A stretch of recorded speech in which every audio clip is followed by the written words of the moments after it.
So let's see if we can now put some kind of a theoretical analysis behind these results. Try to come up with some kind of a view of what might actually be going on here. Now, the first thing we should really think about is, well, does this kind of behavior here really remind us of anything? It's very intriguing, right? I've got these exact integer multiples that tend to be coming in here like so, right? And I see this interesting behavior, but as I go to these higher and higher voltages, I have multiple now of these peaks that the electrons are scattering into.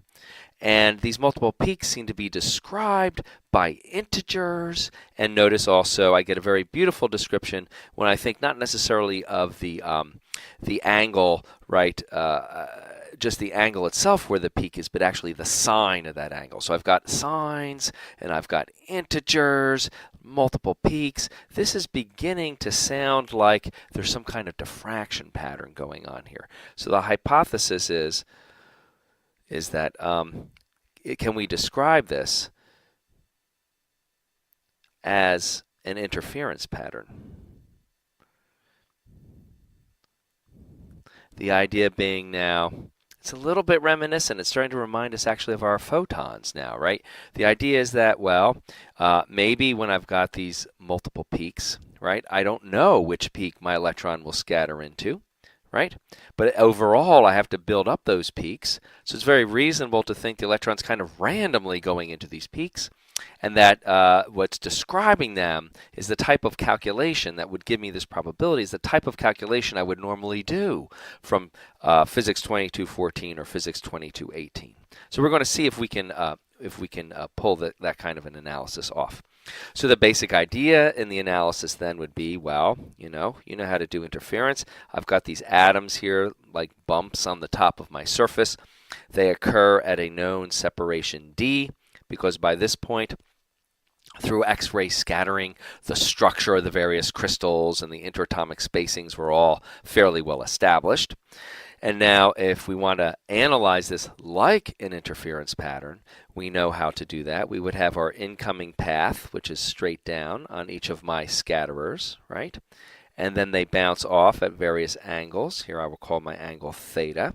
And if I want to think about these peaks as a diffraction pattern, right, I'm trying to describe these theta maxes, I'll call them theta m, right, where I'm seeing these interference peaks then, to describe the maxima. And the way you do this type of calculation in 2214, right, or 18, is you want to say, well, all of these are going to contribute then to my final amplitude, which I can use to compute my brightness. Now, to get the final amplitude, I add up all the waves along these various different paths, and they are traveling different paths, which will change their phase depending upon their wavelength or their wave number. Now, the way to compute the interference from the different ones is to put them all sort of on an equal footing. So, for example, if I draw two perpendiculars like so onto my two paths, right, I know then the remaining path length here will be identical until I get to my detector. What's different is this extra path length. And for constructive interference, to get the peaks, if I want this to be constructive, I want this extra path length to be exactly an integer times the wavelength that is characterizing this diffraction pattern. Now, that extra distance here we can actually relate then to the scattering angle. You guys have done this kind of thing before, right? I know this length is my hypotenuse. That has length d. If this is angle theta of the maximum, because what I have here is a perfect right triangle, then this angle in here is the complement of the maximum angle. And because inside here now I also have a right triangle, this will be equal to theta maximum. And so this extra path length, which has to be n times a wavelength for constructive interference, appears simply to be this length d, the hypotenuse, times the sine of theta max. So that would have to be then d times the sine where I'm getting this maximum angle. And now certainly from this picture, this is starting to look, like my experiments, because from my theory here of an interference pattern, I would say n lambda over d, I can connect that to being sine of where I see these maxima. And this connection then is coming directly from the theory. But sine of theta max, I also can characterize directly. I've got direct experimental evidence for how this behaves. And you'll notice what this was it was always some integer times alpha over root EV.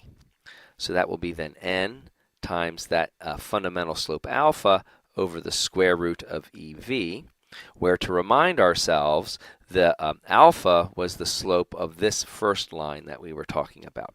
And that's something that can be measured directly in the experiment.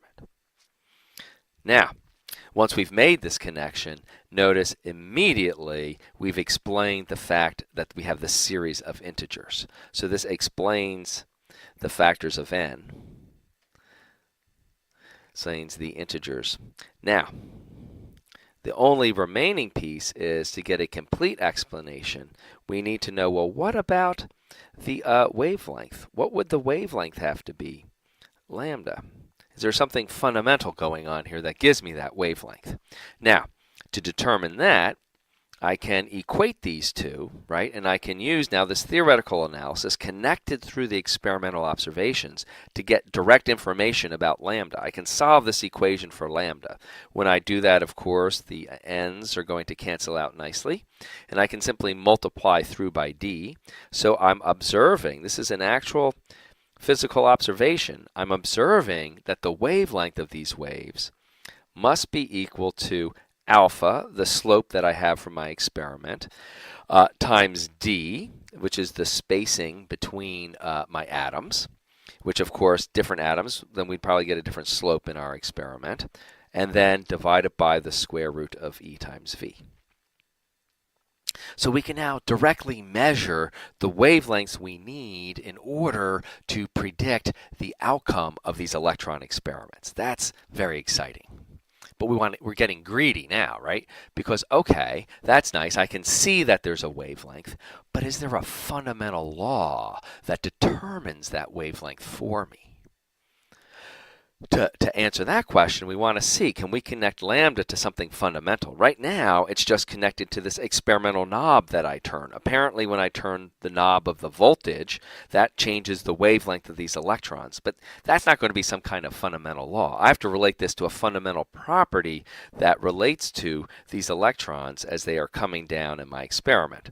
Now, that fundamental property, if we go to the actual experiment here, right, must be related to this knob V that I'm turning, right? And what that V does is actually changes the energy of the electrons as they come down, because after all, they've been accelerated through this potential difference V. So then what that tells me then is I know now the kinetic energy of the electrons, T, is equal to this factor of the voltage, of course, times charge, gives me the potential through which they've been accelerated. That gives me their kinetic energy. So, and the kinetic energy is much more related to what the electron is doing as opposed to how I'm controlling the electron in my experiment. So if I'm searching for a fundamental relationship, certainly it makes sense to replace this EV with the kinetic energy. So I'd have alpha times D divided by the square root of the kinetic energy. Now, we're really looking for some kind of a fundamental law here. And it could be, right? I could have a fundamental law that involves square root. But, you know, there's always a little bit of artistry in science, right? Square root in a fundamental law feels a little, you know, ugly.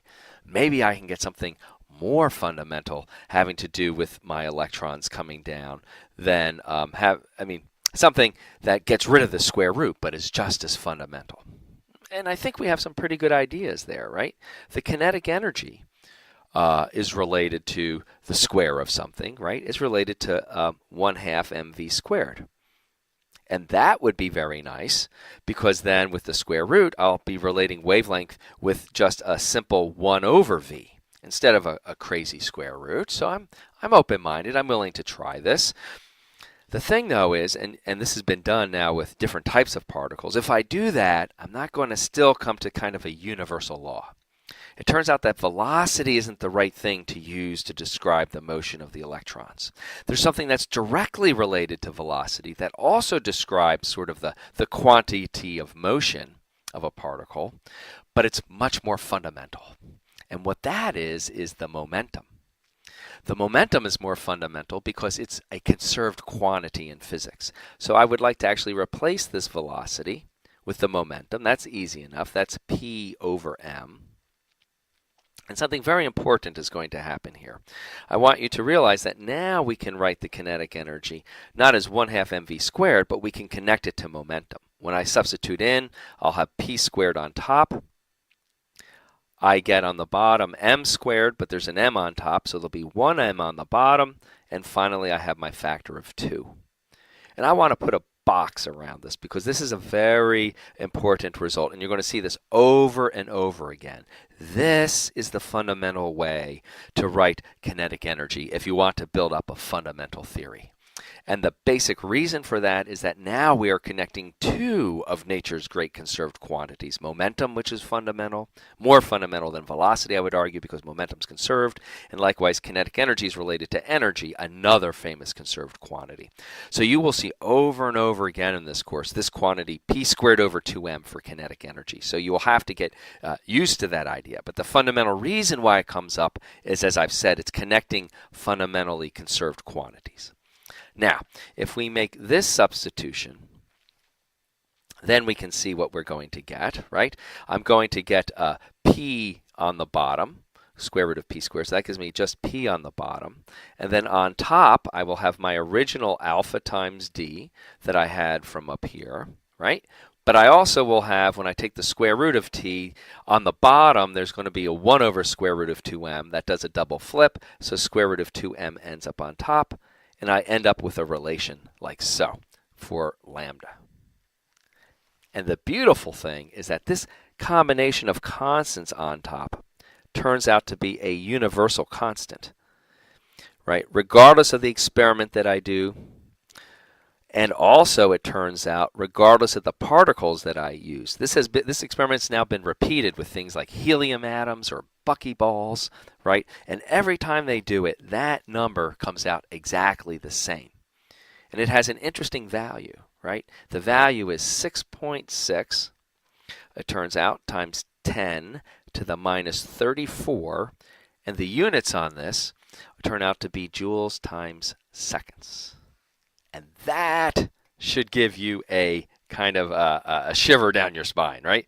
What is that? That is nothing other than this famous Planck's constant, okay? And this is kind of freaky, right? So the first thing is we're definitely onto something fundamental now. We've got that same fundamental constant of nature. So I'm going to put a box around this. Our conclusion then is that the wavelength that describes probability patterns for electrons is simply Planck's constant divided by the momentum of the electrons. So this is our relation that works for electrons. Now, there's something very mysterious about this, and it's worth noting. You know, the mystery is, look at this, right? I've got Planck's constant here for something about electrons, but Planck's constant actually came from a relation for photons. Why is it that the same constant appears both for photons and for electrons? That's one big mystery. The other big mystery is, notice that the original use of H was to connect energy. It related, right? It relates energy and frequency together. And why would it be that the constant that relates energy and frequency is the same as the constant here that is now relating two different types of quantities? It's now relating wavelength and momentum. Why should the same fundamental constant do both of those things? That's a mystery also. And finally, just to deepen the mystery even more, I want you to notice that it didn't even have to turn out this way.